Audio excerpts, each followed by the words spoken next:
श्री स्वामी समर्थ सर्वांना. मुंबईकर बेस्ट या चॅनलवर आपल्या सर्वांचं मनापासून खूप खूप स्वागत आहे. गणपती पेशंट खूप सुंदर कथा आहे, सत्य घटना आहे. नक्की अवश्य श्रवण करा किंवा वाचा. अशी माणसं अशा गोष्टी. चला तर मग सुरुवात करूया. कशी दिली ग पत्री?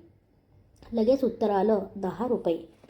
बाईंनी ती पत्री हातात घेतली, उलटी पालटी करून पाहिली आणि परत दिली. पत्री ती पत्रीच, ताजी होती, व्यवस्थित होती. त्यात नाक मुरडण्यासारखं काहीच नव्हतं. पण तरीही बाईनं ती पत्री परत दिली. कदाचित 15 ते 20 पानासाठी त्यांना 10 रुपये जास्त वाटले असावेत. काय झालं? नको, असं एका शब्दात म्हणून बाई पुढं निघून गेल्या. ओल्या रस्त्यावर पुढच्या पत्रीचं टोपलं घेऊन बसलेल्या विक्रेत्या बाईचा चेहरा पाहताना त्यांना प्रचंड थकवा आलाय हे सहज लक्षात येत होतं. साहजिकच आहे म्हणा, वडापाव खाऊन आणि चहा पिऊन वेळ मारून नेता येते, पण पोट भरत नाही. सकाळी 7:30 वाजता येऊन जागा पकडावी लागते, तेव्हा मोक्याच्या जागी टोपलं मांडून रात्री 10 ते 11 वाजेपर्यंत 4 पैसे गाठीला लावता येतात. आणि हे त्यांचं अगदी सरळसोट सामान व्यवहार ज्ञान. मधला मारुती चौकात रात्री 9 वाजून गेले होते. दुकान बंद होत आली होती. तरीही ही रस्त्यावरची विक्रेती मंडळी मात्र अजूनही बसलेलीच. ऊन असो, पाऊस असो, धूळ असो, माणसं आणि वाहनांनीच खचाखच भरून वाहणारा रस्ता असो, दिवसभर कर्कश हॉर्न वाजवणारी वाहनं असोत, रस्त्यातून मधोमध फिरणारी अन मोठमोठाले पो टाकणारी फटकी जनावरं असोत, हे सगळं असलं तरी लोकांच्या घरात हरितालिका, गणपती, महालक्ष्म्यांचा सण आहे म्हणून आपल्याला मीठ मोहरी पुरते तरी पैसे मिळतील अशा अपेक्षेनं दिवसभर बसलेली ही माणसं. यांचं सगळं आयुष्यच वेगळं. अंथरूणच असं मिळालेलं असतं की डोकं झाकावं तर पाय उघडे पडतात, आणि पाय झाकायला जावं तर डोकं उघडं राहणार. मुद्दा घासाघीस करण्याचा सवयीचा नाहीये. गणेश उत्सवाच्या निमित्ताने होणाऱ्या आर्थिक उलाढालीचा नाहीये, आणि विक्रेता ग्राहक संबंधाचा सुद्धा नाहीये. हा प्रसंग डोळ्यात ठसण्याचा कारणच काय? एखाद्या माणसाविषयी कणव का वाटावी किंवा त्यांच्याविषयी सहानुभूती का वाटावी? जर मी म्हटलं की ती माणसं दिवस रात्र कष्ट करतात तर लोक म्हणतील आम्हीही कष्ट करतो. जर मी म्हटलं की ती माणसं उपाशी पोटी राबतात तर लोक म्हणतील आम्हीही अनेकदा उपाशी पोटी राबतो. मी असं म्हटलं की त्यांना सुखच नाही तर लोक म्हणतील जगी सर्व सुखी कोण आहे सांगा बरं? मग मुद्दा काय आहे? मुद्दा काहीही कारण नसताना आपण जेव्हा एखाद्याला आशेला लावून नंतर झुरूळ झटकल्यासारखं झटकून टाकतो ना, त्या आपल्या वृत्तीचा आहे. 10-10 रुपयाच्या दुर्वाच्या जुड्या किंवा पत्री विकून कुणी महाल माड्या बांधू शकणार आहे का? 10 रुपयात आज नारळाची शेंडी सुद्धा येत नाहीये, हे आपल्याला ठाऊक नसतं का? प्रपंच चालवणाऱ्याला माणसाला अगदी साधं जगण्यासाठी सुद्धा दिवसाला 300-400 रुपये सहज तरी मिळावे लागतातच. हे न कळण्या इतके आपण अडाणी नक्कीच नाही. मग आपण असे का वागतो? माणसांना रिजेक्ट करण्याची ही घाणेरडी पद्धत आहे, तीच मुळात चुकीची आहे. आपल्याला 10 रुपयाच्या दुर्वा पत्री परवडत नाहीत, आणि गणपतीला चांदीच्या दुर्वाचा हार मात्र आनंदानं परवडतो. हे गणितच माझ्यासारखीच अनाकलिनी आहे. माणसानं पैशाला हिशोबी असावं, यात काहीही चूक नाही आहे. पण कितीतरी गोष्टी अशा असतात ज्याबाबत आपण अजिबातच हिशोबी नसतो. कितीतरी ठिकाणी आपण वारेमाप पैसे उधळतो आणि त्यावेळी कुणी कुणाला रिजेक्ट करण्याचा संबंधच येत नाही. खरेदी आणि विक्री हा व्यवहाराचा भाग आहे, स्वेच्छेचा भाग नाही आहे. याविषयी ज्यांचं त्याला स्वातंत्र्य आहे, उद्या एखादा दिवस असाही येईल की रस्त्यावरचा सामान्य विक्रेता सुद्धा केळी किंवा नारळ विकताना त्याला बारकोड स्टिकरचा लावून विकेल. नारळाच्या ओघात अशक्य काय आहे? पण तेव्हा मात्र आपण गपगुमानं खरेदी करू म्हणजे काय? आपण लेखी त्या स्टिकरलाच महत्त्व जास्त आहे का? त्या विक्रेत्याला नाहीच. हे टोकाचं व्यावहारिक वागणं आपल्या खऱ्या संस्कृतीचं लक्षण मुळीच नाहीये.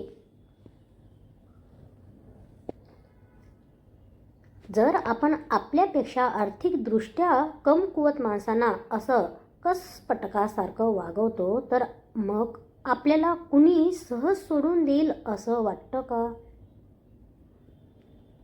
जसे आहात तसे जा बरं. एखाद्या 5 स्टार हॉटेलमध्ये तिथले वेटरसुद्धा आपल्याकडं असं काहीही पाहतील की तुम्हालाही मेल्याहून मेल्यासारखं होईल. हे रिजेक्शन नाही तर मग दुसरं काय आहे? एखाद्या दिवशी टापटीप कपडे घालून बँकेत जा आणि ज्यांच्या खिशाला पेन आहे त्यांच्याकडं पेन मागून पहा. तो तुमच्याकडे कसा पाहतो त्याचं निरीक्षण करा. बँकेत येताना साधा पेन आणू शकत नाही. तोंडावरून सुशिक्षित दिसतात की असा स्वभाव तुम्हाला वाचता आला तर तुम्ही खरे सुशिक्षित आहात. साधी झेंडूची फुलं घ्यायला गेलो तरी तो विक्रेता 4 जास्तीची फुलं न मागताच देतो. कोथिंबीर घ्यायला गेलो तर आजही त्यासोबत आल्याचा बोटभर का होईना पण तुकडा विक्रेता आपल्याला देतोच. सोबत लहान मुलं असेल तर समोरचा भाजीवाला एखादा टोमॅटो त्याच्या हातात देईल किंवा एखादा फळवाला असेल तर त्याला एखादं डाळिंब, सफरचंद तो आनंदात हातात देईल. त्यात व्यवहार कुठं दिसतो आपल्याला? ते आपण आनंदानं स्वीकारतो आणि आपल्याला ते बरंही वाटतं, कारण ते आपल्या सोयीचं असतं ना. मग सिजनल विक्रेत्याशी असं वागणं कशासाठी? आपल्याला एखादी गोष्ट खरेदी करायची नसेल तर नका करू, पण समोरच्या विक्रेत्याला असं हिणकसपणं वागवणं चूक आहे. नियमाला अपवाद असतात आणि अपवादाचं नियम सिद्ध होतं असं म्हणतात. हे अजिबात खोटं नाही. माझ्यासमोर हा प्रसंग घडला. तिथून पुढं चुरमुरे लाह्याच्या बुट्टीवर गेलो. अजूनही गाडी लावतच होतो. तोवर दुकानासमोर एक आजोबा उभे असलेले दिसले. पायात प्लास्टिकच्या चपल्या, स्वच्छ पण साधे कपडे, सोबत छोटीशी कापडी पिशवी, तोंडाला मास्क असा पोशाख.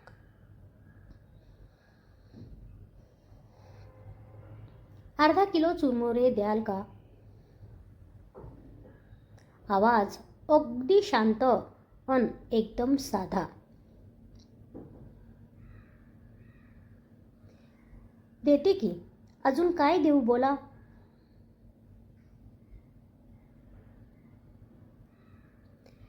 शेंगदाणे कसे दिले?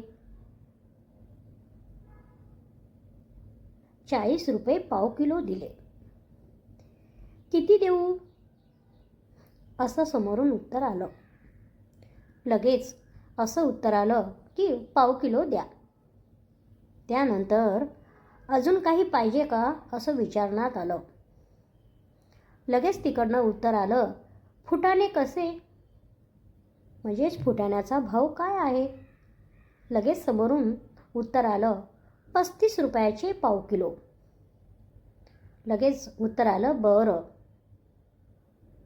ठीक आहे, फुटाणे नकोत, एवढं पुरं. लगेच समोरच्या बाईंनी दोन्ही जिन्नस बांधून दिले आणि तेवढ्यात त्यांचा नवरा आला. मग काय, लगेच त्यांनी म्हटलं, तू जरा आत बघ, मी यांच्या बिलाचं बघतो, असं त्यानं म्हटलं. आणि लगेच बायको आत निघून गेली. लगेच ते बोलतात, हां बोला काका, काय काय घेतलंय तुम्ही? लगेच त्यांनी उत्तर दिलं. काकांनी सांगितलं, 50 रुपये द्या काका. अहो पण त्या वहिनी सांगतात त्याप्रमाणे तर 70 रुपये होतात. लगेच त्यांनी सांगितलं, वहिनींनी सांगितलं 70 रुपये झाले. लगेच ह्यांनी सांगितलं, नाही हो 50च झाले आहेत, मी सांगतोय ना. लगेच काकांनी काय केलं, काकांनी 50ची नोट काढली आणि दिली. मग तुम्हाला फुटाणे हवे होते का? लगेच दुकानदारांनी विचारलं, तुम्हाला फुटाणे हवे होते का किंवा हां. लगेच हो म्हणून उत्तर आलं. मग घ्या की. काका काहीच बोलले नाही, फक्त ऐकून घेतलं. त्यांनी काही उत्तरच दिलं नाही. घ्या पाव किलो फुटाणे, ताज्या आहेत आणि एकदम कडक गरम. दुकानदारांनी पुडी बांधली आणि त्यांच्या हातातच दिली. आता लगेच विचारलं, ह्याचे किती? 35 ना, असं त्यांनी विचारलं. लगेच दुकानदारांनी उत्तर दिलं, नाही हो 25. लगेच 25? हो, श्रावण महिना संपला, फुटाण्याचा भाव जो आहे तो उतरलाय आता, कमी झाला भाव. लगेच काकांनी काय केलं, काकांनी 25 रुपये दिले आणि ते सावकाश चालत निघून गेले. मी आणि बाबा हा सगळा प्रकार बघत उभे होतो.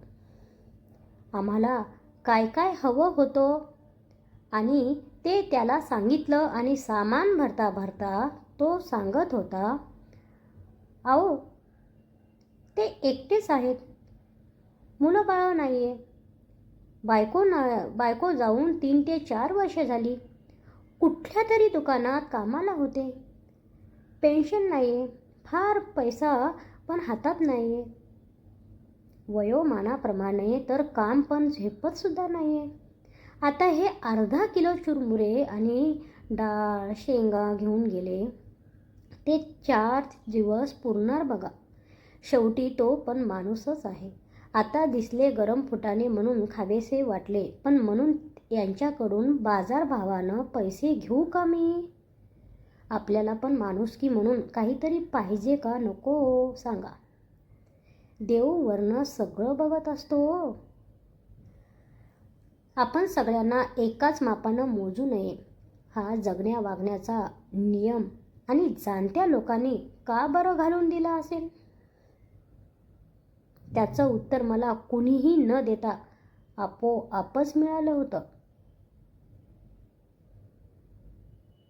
विक्रेत्याची अवस्था डोळ्यांना दिसत असूनही तिच्याकडं उघड दुर्लक्ष करणारे ग्राहक कुठं आणि ग्राहकाची अव्यवस्था लक्षात घेऊन स्वतःच्या विवेक बुद्धीनं त्याला यथाशक्ती मदत करणारा विक्रेता कुठं? व्यक्तीचं सामान्यपण आणि असामान्यपण दिसतं ते असं. आता इथं एक महत्त्वाचं म्हणजे सुशिक्षितपणाच्या टॅगचा इथं कुठेही काहीही संबंध नाही. असं घडतं का?